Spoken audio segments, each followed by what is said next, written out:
बेटा मेरा भाग दे बेटा बेटा भाग दे बेटा ফের ভিন রাজ্যে শ্রমিকের মৃত্যু। পঞ্চায়েতে কাজ না পেয়ে ভিন রাজ্যে কাজ করতে গিয়ে অসুস্থ হয়ে এক পরিযায়ী শ্রমিকের মৃত্যু। পারিবারিক সূত্রে জানা গিয়েছে মৃত শ্রমিকের নাম ফুলকুমার মণ্ডল, বয়স 30।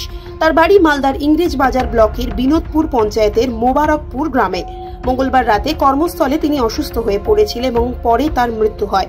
স্থানীয় সূত্রে জানা যায় বাড়িতে অন্তঃসত্ত্বা বউকে ও মাকে বাবাকে বাড়িতে রেখে পেটের টানে মুম্বাইয়ে কাজে গিয়েছিলেন। ফুলকুমার মণ্ডলের সেখানেই মৃত্যু হয়। আজ বৃহস্পতিবার সকালে তার কফিন বন্দী হয়ে মৃতদেহ বাড়িতে আসে। একমাত্র রোজগারে সেই শ্রমিকের মৃত্যুর খবর জানতে পেরেই পরিবারে কান্নার রোল পড়ে। তবে কি কারণে মৃত্যু তা বুঝে উঠতে পারছে না পরিবার, যদিও এই সংক্রান্ত কোনো নথি তাদের কাছে এখনো এসে পৌঁছায়নি বলে দাবি। পারিবারিক সূত্রে জানা গিয়েছে সংসারের রসদ জোগাতে কয়েক মাস আগেই নির্মাণ শ্রমিক হিসেবে কাজের জন্য মুম্বাইয়ে পাড়ি দিয়েছিলেন ফুলকুমার। আর কফিন বন্দী মৃতদেহ বাড়িতে পৌঁছাতেই গোটা গ্রাম জুড়ে কান্নার রোল, স্বজন হারানোর ব্যথা।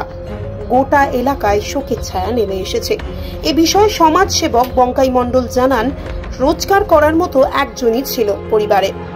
বাড়িতে রয়েছে মা, বাবা, বউ। ফুলকুমারের রোজগারে তার সংসার চলত। এখন মৃত্যুর পর তার পরিবার রোজগারহীন হয়ে পড়ল। এদিকে জেলা পরিষদের সদস্য মোহাম্মদ জুয়েল রহমান সিদ্দিকী তিনি বলেন, আমরা পরিবারটির পাশে আছি। সরকারিভাবে এই পরিবারকে কিভাবে সাহায্য করা যায় সে বিষয়টি প্রশাসনের নজরে আনা হচ্ছে। মালদা থেকে বিশ্বজিৎ মণ্ডলের রিপোর্ট।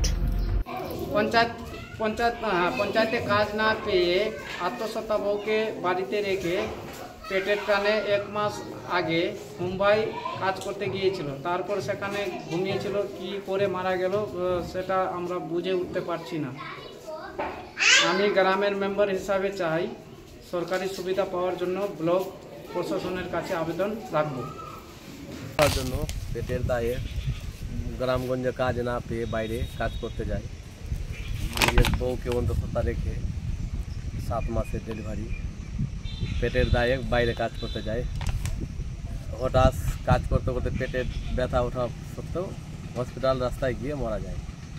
যাতে আমরা পঞ্চায়েত মেম্বারের কাছে আবেদন করছি, যাতে প্রধানের কাছে আবেদন করছি যাতে সুবিচার পায়, যাতে ওই পরিবারটা কিছু আর্থিক সহায়তা পায় সরকার থেকে। এইটাই পশ্চিমবাংলা সরকারের কাছে, মমতা দিদির কাছে বিশেষ দয়া অনুভব করছি, যাতে ওই পরিবারের পাশে দাঁড়ায়।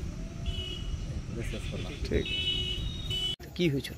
গতকালকে আমরা শুনলাম এই স্বৈরাচারী সরকার, মোদী সরকার এই যে 100 দিনের কাজ বন্ধ করে দিয়েছিল বাংলা জুড়ে। এই শ্রমিকের জন্য 100 দিনের কাজ হাইকোর্ট অর্ডার দিয়েছে। 1 আগস্ট থেকে 100 দিনের কাজ স্টার্ট হবে এবং আমাদের শ্রমিক, আমাদের বাংলার শ্রমিক বাংলাতে কাজ করবে এবং ভিন রাজ্যে কাজ করতে যাবে না। এই বাংলাকে বঞ্চিত করে এই বাংলার মানুষ শ্রমিক বাইরে যাচ্ছে। গতকালকে শুনলাম আমার সবাই এবং গ্রাম থেকে বলে, খবর পেয়ে আমরা ছুটে আসলাম। পরিবারের অবস্থা কেমন? কে রয়েছে পরিবারের অবস্থা খুবই শোচনীয়। মা আছে, বউ রয়েছে, খুবই শোচনীয় অবস্থা। আমরা সবাই ওনার পাশে আছি, পরিবারের পাশে আমি আছি এবং আগামী রাজ্য সরকারের বিনামূল্যে সুরক্ষা যোজনা থেকে যে 2 লক্ষ টাকা পাওয়া যায় এই পরিবারটিতে, সেই ব্যাপারে কি বলবেন? সেটা কি পায়? সেটা আমরা ডিএম সাহেব এবং আমাদের বিডিও সাহেবকে, প্রশাসনকে আমরা দিয়েছি এবং আগামীকাল জানা যাবে ও পরিযায়ী শ্রমিকের এতে আয়তায় আছে কিনা। এবং আমরা ওর পরিবারের সাথে এবং 2 লক্ষ টাকা যে আমাদের রাজ্য সরকারের যে পাওয়া যায় সেটা আমরা পাইয়ে দেওয়ার ব্যবস্থা করব। আমাদের এই পরিবারের পাশে আমরা শেষ পর্যন্ত আমরা থাকব। আপনার নাম? আমার নাম মোহাম্মদ জুয়েল রহমান সিদ্দিকী। আপনি? মোহাম্মদ জুয়েল রহমান সিদ্দিকী। আমি জেলা পরিষদের সদস্য।